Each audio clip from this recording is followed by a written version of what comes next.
udah ngajarin gue banyak banget hal berharga. Anda yang gue kenal tuh nggak kayak gini. Gue tahu kalau gue emang gak pernah punya sahabat. Assalamualaikum warahmatullahi wabarakatuh. Manda adalah seorang gadis yang akan segera menikah. Tetapi kita mundur dulu ya, 7 hari sebelumnya Manda sedang jalan dengan calon suaminya, Dimas. Manda bilang dia ingin merayakan pesta masa lajangnya yang biasa kita sebut dengan bridal shower dengan kedua orang sahabatnya di Bali. Karena Dimas lebih dekat dengan ibunya Manda, Manda meminta tolong kepada Dimas untuk yang berbicara. Setelah itu ada seorang anak kecil yang datang meminta sumbangan. Manda langsung memberinya, tapi Dimas tidak suka dengan perbuatan Manda. Scene kemudian berpindah di sebuah bar di Bali. Ada 2 orang pria yang sedang tanding adu panco. Yang satu bernama Jerry dan yang satu lagi bernama Bosas. Setelah menang, Jerry langsung menggoda seorang wanita yang ada di sana. Bosas yang tidak senang malah mencari masalah. Setelah itu Ares datang untuk menengahi mereka berdua. Dia adalah kakaknya Bosas. Ternyata bar itu adalah milik Bosas dan kakaknya. Dimas berhasil membujuk Ibu Sud, ibunya Amanda, untuk mengizinkan Manda pergi ke Bali. Manda sangat senang ya, karena Bali mengingatkan dia dengan almarhum ayahnya. Singkat cerita, Manda pergi ke Bali bersama kedua orang sahabatnya, ada Aul dan Di. Saat di perjalanan, Manda melihat ada seseorang yang sedang menyelamatkan seorang anak yang hanyut terbawa ombak. Dia adalah Bosas.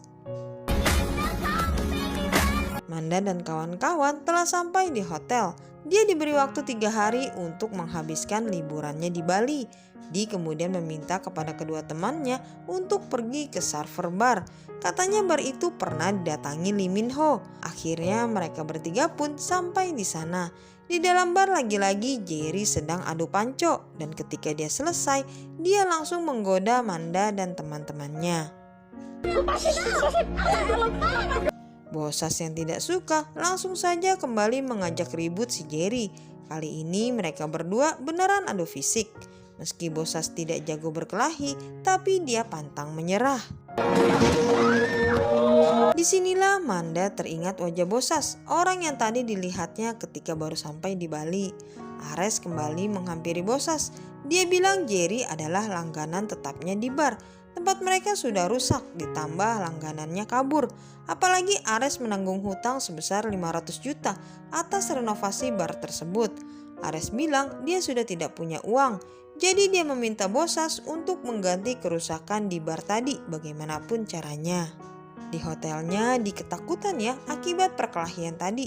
Dia takut Jerry akan mencari mereka. Manda kemudian mendapat telepon dari Dimas dan tiba-tiba pintu kamar hotel mereka digedor-gedor oleh seseorang. Orang itu ternyata adalah Bosas. Bosas datang untuk meminta ganti rugi kepada Manda sebesar 15 juta, tapi Manda menolaknya.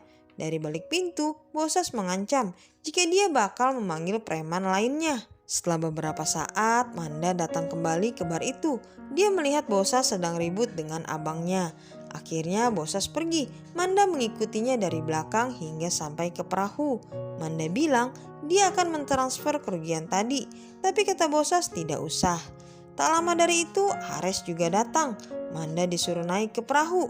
Manda yang ketakutan mau tidak mau jadi ikut dengan Bosas. Kalungnya terjatuh di atas kapal. Setelah dirasa aman, mereka berdua menepi.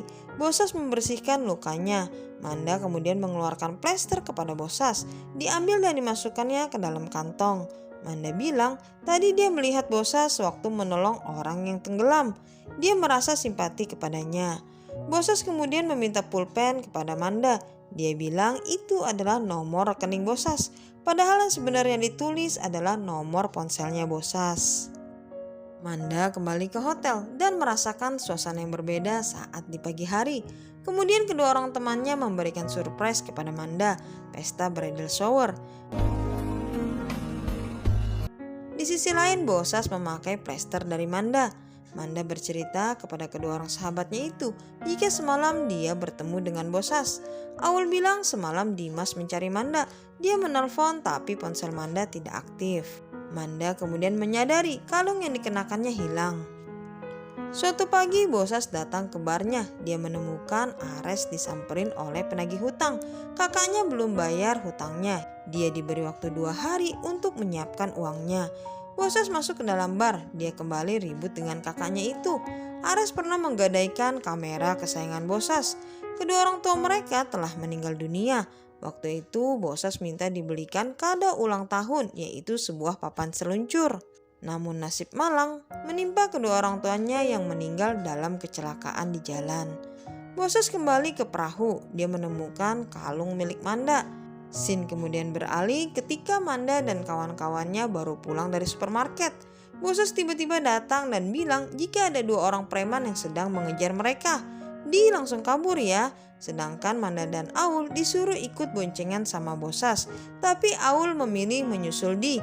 Jadi akhirnya Bosas dan Manda pergi berdua saja. Maksud lo?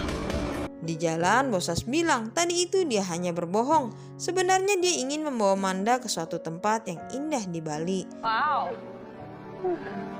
Manda ternyata takut ketinggian ya. Dia ada trauma dengan air. Tapi Bosas terus membujuknya sampai Manda mau duduk bersama dia. Setelah itu Bosas mengikatkan tali sepatu Manda dengan tali sepatunya. Jadi kalau lu jatuh, gua ikut jatuh. Bosas kemudian memandang Manda sambil bilang, Cantik. Manda tersenyum karena melihat plester yang tertempel di jidatnya Bosas. Pemandangan di sana membuat Manda lepas dan bebas. Selama ini hidupnya selalu diatur oleh ibunya. Kata Bosas, semua orang punya pilihan, tapi setiap pilihan pasti ada resikonya.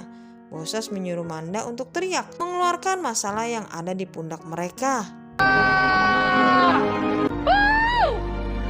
Setelah itu Dimas menelpon ya. Manda berbohong, dia bilang dia lagi jalan sama kedua temannya. Bosas memanggil dari kejauhan. Manda bilang itu teman SMA-nya Aul. Dia semakin bersimpati kepada Bosas karena Bosas sangat ramah terhadap anak kecil sama dengan dirinya. Bosas kemudian membonceng Manda pulang, tapi di depan motornya. Di hotel, Aul dan Di sedang mempersiapkan pesta barbeque. Tiba-tiba pintu kamar hotel mereka digedor lagi, namun ternyata itu adalah Manda yang datang. Disusul oleh Bosas yang masuk tiba-tiba. Bosas melihat hiasan bridal shower di kamar itu. Manda kemudian menyuruh Bosas untuk segera pulang. Gue tahu lu suka sama dia. Aul mengeluh tentang sikap Manda yang bermain api. Apalagi Manda bilang dia mau tetap stay di Bali. Gue kayaknya mau extend di sini. Di lain tempat, Bosas meminta sama bosnya jika gajinya minta dibayar di awal karena dia lagi butuh uang. Bosas di sana bekerja sebagai pelatih peselancar. Saat malam dia kembali ke bar. Dia melihat preman-preman sedang memukuli Ares. Bosas langsung datang membantunya, tapi dia juga jadi ikut babak belur. Preman-preman itu mengambil uang yang ada di tasnya Bosas. Preman itu datang untuk menagih hutang kakaknya. Sementara itu Manda belum juga tertidur. Bosas tiba-tiba muncul dari arah balkonnya. Dia kembali mengajak Manda pergi menghabiskan waktu malam itu. Bosas menyatakan cintanya malam itu kepada Manda, tapi Manda tidak menjawabnya. Sepertinya Bosas adalah orang yang tepat untuknya, tapi datang di saat yang tidak tepat. Manda bilang kalungnya hilang.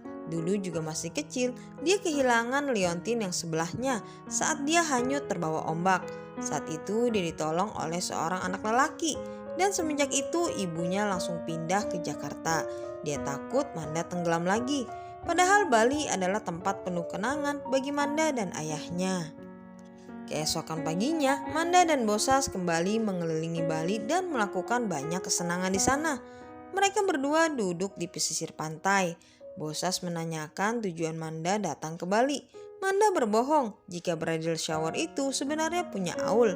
Dia juga bercerita jika Aul ingin menikah tapi atas pilihan ibunya. Padahal sebenarnya Manda sedang menceritakan dirinya sendiri.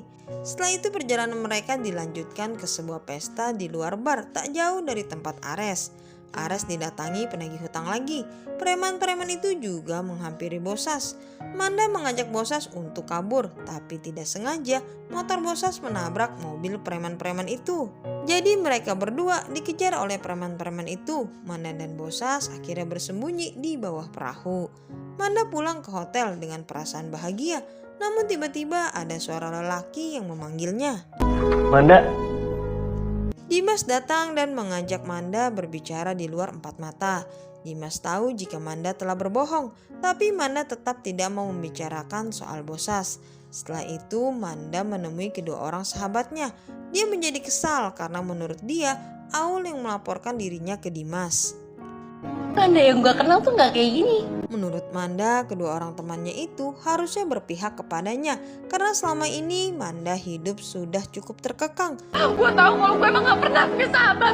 Manda yang kesal lantas memutuskan untuk berjalan sendirian. Namun Dimas kembali menghampirinya dan memberikan jasnya. Dimas juga memeluk Manda. Di saat yang sama Bosas melihatnya. Keesokan harinya Manda datang ke bar untuk menemui Bosas, tapi Ares yang menyambutnya. Ares bilang hubungan Manda dan Bosas tidak akan bisa bersatu. Bosas kemudian keluar dan betapa kagetnya Manda ketika Bosas bersalaman dengan ibunya. Jadi Bosas menerima tawaran untuk memutuskan Manda.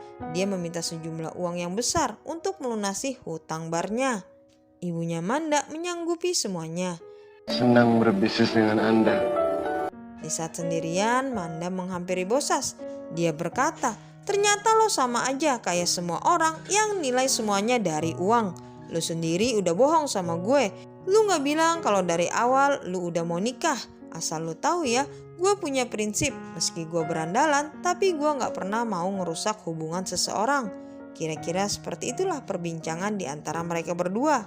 Udah ngajarin gue banyak banget hal berharga. Manda bilang dia berterima kasih kepada Bosas karena dengan Bosas dia banyak belajar soal kebebasan dan kebahagiaan. Mereka bertiga akhirnya pulang ke Jakarta. Manda baru tahu dari ibunya jika Dimas sempat berkelahi dengan Bosas. Saat itu Bosas berada di depan api unggun. Dimas mengajaknya ribut. Bosas kalah ketika mendengar Dimas adalah calon suaminya Manda. Dimas melakukan itu semua karena dia takut kehilangan Manda. Karena cuma Manda yang bisa membuat perusahaan Dimas dan ayahnya bangkit kembali. Semua itu sudah ada di perjanjian Dimas dengan ibunya Manda. Manda baru sadar jika Dimas tidak benar-benar mencintainya. Ares datang ke bar. Dia melihat Bosas sedang bertemu si penagih hutang. Bosas menggunakan cek itu untuk membayar semua hutangnya. Hubungan mereka berdua akhirnya kembali membaik. Ares juga mempunyai hadiah untuk Bosas. Kamera kesayangan yang digadainya telah ditebus oleh Ares. Hari pernikahan pun tiba. Manda tampil cantik dengan gaunnya yang berwarna putih. Aul dan Di kemudian datang untuk menjemput Manda menuju pesta pernikahan. Tapi Manda malah terlihat bimbang. Kayaknya belum siap deh. Ibunya yang langsung tahu segera menghampiri Manda. Ibunya memaksa agar Manda tetap memakai gaun pengantinnya. Tapi Manda bilang ini bukanlah pernikahannya, tapi pernikahan ibunya. Ibunya tidak mau Manda seperti dirinya. Dulu ibunya menikah dengan papanya yang tidak disetujui oleh keluarga karena papanya Manda bukan berasal dari keluarga kaya. Dia tidak mau semua itu terulang lagi dengan Manda. Karena sampai akhir hayat papanya, hubungan mereka tetap tidak disetujui. Terakhir ibunya bilang jika Manda masih keras kepala, dia harus keluar dari rumah ini. Oke. Dimas berusaha menghentikan Manda, tapi dia tetap dengan pilihannya. 3 bulan kemudian, Manda hidup mandiri. Dia bekerja sebagai pelayan di sebuah kedai kopi. Ibunya kemudian datang menemui dirinya. Ternyata ibunya cuma mau bilang kalau kedai kopi itu sudah dia beli. Manda yang tidak senang kemudian mengejar ibunya keluar. Kenapa mama selalu menilai semuanya dengan uang?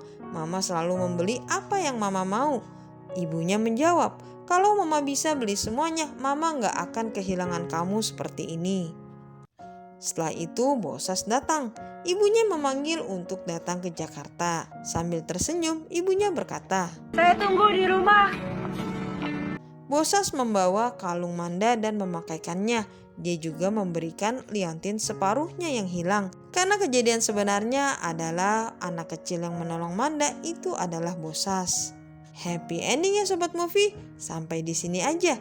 Kita bertemu kembali di video berikutnya. Terima kasih. Jangan lupa positifkan pikiran dan tubuhmu. Wassalamualaikum warahmatullahi wabarakatuh.